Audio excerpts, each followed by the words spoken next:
একটি পরিবার ছিল, সেই পরিবারের সকলে না প্রচুর কিপ্টে ছিল। প্রত্যেকটা মানুষ বাড়িতে যতজন আছে সবাই খুব কিপ্টে। এটাকে আমরা কিপ্টে বলি, কিন্তু ওরা বলে এটাকে সাশ্রয় করা। যে আজকে আমি অনেক টাকা রোজগার করলাম, আজকে আমি সব খেয়ে নিলাম, কিন্তু কালকে বা পরশু দিনকে কী খাবো সেটার কথা আমি ভাবলাম না। ওরা আবার সেটা ভাবতো। আমরা যেদিন পয়সাগুলো বেশি করে এনে খেয়ে নিলাম বা বেশি বেশি বাজার করলাম, মাছ মাংস সবজি যা যা পারলাম সব রান্না করে খেয়ে নিলাম, কিন্তু ওনারা কি করতেন যে আজকে যদি মাংস খেতেন 2 দিন হয়তো মাছ মাংস কিছুই খেতেন না। যে সেই টাকাটা উনি সাশ্রয় করতেন, যে আমরা 3 দিন ধরে যে টাকাটা খেতাম সেটা একদিনে খেয়ে নিয়েছি, সেই টাকাটা ওনারা পরের দিন তারপরের দিন ম্যানেজ করে নিত যাতে ওই টাকাটা উসুল হয়ে যায়।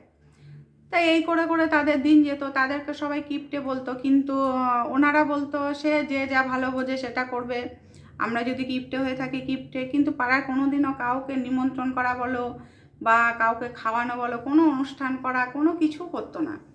তা একদিনকে এবং পাড়ায় যদি কোনো অনুষ্ঠান হতো, তাদের নিমন্ত্রণ থাকতো বা কোনো বা উৎসব হচ্ছে, পুজো আর্চা হচ্ছে, তারা কিন্তু সেখানে কোনো দিনও খেতে যাবে না সেটা হতো না। সেখানে তারা নিমন্ত্রণ রক্ষা করতে যেত এবং তারা খেয়ে দিয়ে আসতো। তারা বলতো না আজকের আমাদের খাওয়ার পয়সা বেঁচে গেল। কিন্তু তারা সেইটা ভাবতো না যে আজকে যে আমি নিমন্ত্রণটা খেতে গেছি, সেই নিমন্ত্রণ খেতে গিয়ে যে আমাকে গিফটটা দিতে হলো, সেই গিফটের পয়সা দিয়ে আমাদের খাওয়া দাওয়া হয়ে যেত, তাই না? সেইটা ভাবতো না। কিন্তু তারা নিমন্ত্রণ খেতে গেল মানে তাদের খাওয়া খরচাটা বেঁচে গেল, একটা দিক বেঁচে গেল, আবার নিমন্ত্রণটাও রক্ষা হলো।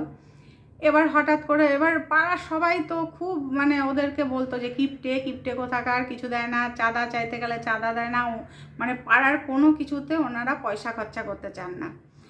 তাই একদিন হঠাৎ ওনার যে ছেলে ছিল সেই ছেলের বিয়ে ঠিক হয়েছে। বিয়েতে ওনারা যেহেতু কোনো অনুষ্ঠানে কাউকে কখনো নিমন্ত্রণ করে না বা অনুষ্ঠান ওনারা বাড়িতে করতেনও না, তা হঠাৎ ছেলের যখন বিয়ে ঠিক হলো তখন প্রতিবেশী আত্মীয় স্বজন সমস্ত লোকজনদের নিমন্ত্রণ করেছে এবং প্রচুর খরচা করেছে। উনি যে অত খরচা করবে পাড়ার কেউ কোনোদিনও ভাবতে পারেনি যে উনি অত খরচা করবে। তাই এমন কোনো মেনু নেই বা এমন কোনো স্টল নেই যে ওনারা দেননি। এবার পাড়ার বউরা সবাই মিলে একটা প্ল্যান করেছে যে উনি এত কিপ্টে, তো আমরা এবারে গিয়ে দেখবে কি করব, খাবো নিয়ে আসবো সব করব। যেমন উনি ছ্যাঁচড়া সেরকমভাবেই আমরাও ওই রকমভাবেই ছ্যাঁচড়ামো করবো ওনার সঙ্গে। পাড়ার সব বউরা দুষ্টুমি করে করেছে কি গেছে, বলে স্টলে তো অত খাবার খেতে পারবো না, প্রচুর খাবার করেছে, এত খাবার কি করে খাবো আমরা, এত খাবার এখানে যদি খাই তাহলে তার টেবিলে গিয়ে মটন খেতে পারবো না। বিরিয়ানি মটন করেছে, হ্যাঁ। এবার অত খাবার, তারপরে তো অনেক খাবার আছে, মটন বিরিয়ানি ছাড়াও অনেক খাবার আছে। তা তখন তারা কি করেছে, স্টলে যে খাবারগুলো আছে প্রত্যেকটা বউ, পাড়ার যতগুলো বউ ছিল প্রত্যেকটা বউ বড় ব্যাগ নিয়ে গেছে, সাইড ব্যাগ, স্টাইলিস্ট ব্যাগ আর কি। সেই ব্যাগের মধ্যে যাতে অনেক কিছু ঢোকে সেরমভাবে ব্যাগ নিয়ে গেছে।